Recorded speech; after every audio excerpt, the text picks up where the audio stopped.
Are you thinking of getting the Microsoft Surface Pro X? If you are, you're in the right place. This is my full look and review of the Microsoft Surface Pro X. So welcome to the video. I'm Mark Brown here with Editor's Keys, and I got my hands on the UK model of the Surface Pro X, and I've got to say I paid for this out of my own money, so these will be my honest opinions.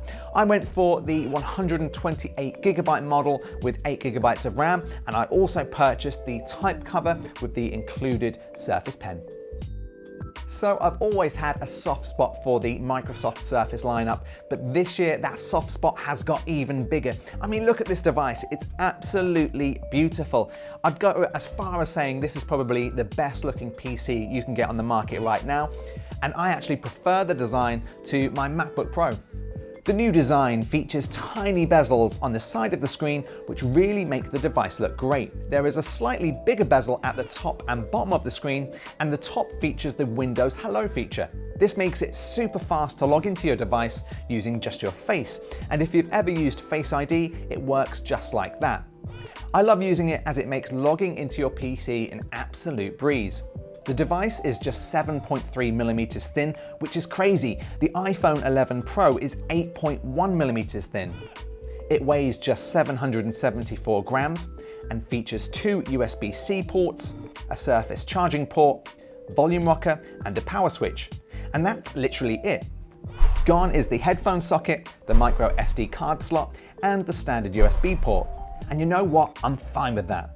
USB-C is pretty mature now, and it means you can pretty much do anything with these ports, as long as you have the right dongle, of course.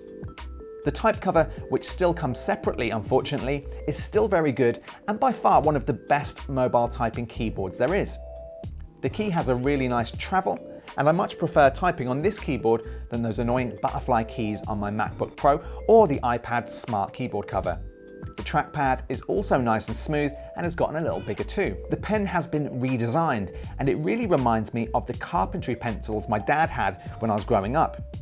It works the same as previous Surface pens and still features the great eraser feature for when you're drawing or marking up. However, it hasn't just got thinner, it's also got a new trick up the type cover's sleeve. Rather than sticking the pen to the side of the device, which you can still do, you simply fold this section down, pop in the pen, and it starts charging. This design is great as it keeps the pencil safe during your travels and also keeps it fully charged at all times. The screen looks fantastic, and everything we played in 4K looked super bright and sharp. The speakers are also good for the size of the device, but they're not going to blow you away, but they do have a nice sound to them. So with the techie bits out of the way, is this device any good? Well, you may have heard this actually runs a little differently from past Surface Pro devices. It doesn't have an Intel processor in it, it has an ARM processor. Now, what's an ARM processor? It's basically a mobile processor. And the reason that Microsoft has chosen to go for that this time around is that it should enable thinner devices and it should enable longer battery life. But one of the main problems with that is that if the program hasn't been written for an ARM-based processor, it may not run at all, or if it does run, it may run very slow. Now, when I heard that, I thought that was going to be a huge mistake by Microsoft. You know, I have a load of apps in mind that I use on a daily basis, and for me, those apps have to work for me to run my business or do my personal work.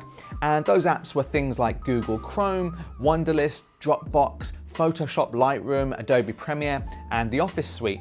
And I've got to say, I was actually quite surprised. I tried to download all of those apps, and actually all of them ran apart from Adobe Premiere, which is, it's a little disappointing, but to be honest, on a travel device like this, I wouldn't be editing 4K footage on something like this. You would need a much bigger, faster computer. Now, that said, Photoshop and Lightroom do run, but they run in an emulated mode in 32-bit mode. So that essentially means you're not going to get the latest and greatest version of Adobe Photoshop, and it's going to run in 32-bit mode, which is a little bit slower than the 64-bit versions you might be used to. So what it does mean is that you can get a lot of your work done, you can edit PSDs and things like that, but you will see a bit of lag, especially in things like zooming in and out in Photoshop, which I can show you here. So you can see there, it's a little bit laggy, and I don't think it's really acceptable in a device this expensive. But my main issue is that, you may be techie like I am, and you may understand the limitations of an ARM processor, but I think the average person going into a store who's looking for a premium device for work may just go into the store, they'll see the Surface Pro X, I mean, it's absolutely beautiful. Why would you not go for it, right? It looks great, it's thin, it's light, it's premium, it's expensive, but it's not super expensive. So I think you're gonna have a lot of people who go into a store, they test it out, the internet works well, Word works well, and then they get it home, and then they have that work application which may not run at all on this device, and they may need to take the device back. I think it's a potential big problem for Microsoft because they're just expecting people to know what runs and what doesn't run, and that's a huge issue. Now, don't get me wrong, I don't think the majority of users are going to notice this. If you just do some Word documents, you do a bit of accounting, you do most of your work on web-based apps or online, then you're probably not even going to notice this issue. But I do think there is a small use case of people that may have business apps, trading apps, things like that are just not going to work. However, I think if you're the sort of person that would usually go for like a 12-inch MacBook Pro, this could be the ideal device for you because a device like that isn't going to run video editing programs that well either. So this could be the ultimate solution if you are the sort of person who just wants a real lightweight, good-looking device to go around on your travels and do a bit of work in things like Microsoft Office. So with all of that said, who would I recommend this device for? I think, if you're in the market for an ultra portable device to take with you on the go, and you usually go for something like a 12-inch MacBook, then this could be the ultimate device for you. It looks great, the screen is great, I love the kickstand, I love the keyboard, all of that is super great. I think though, if you're into any kind of photography, design, video editing especially, you're going to have to give this a miss because you can't run Premiere Pro at the moment at all. And then Photoshop, even though it can be used, if this is your main machine, then you're going to find it a little bit laggy. Yes, if this is a companion device for your PC or Mac, then you can open a PSD and it's going to be fine.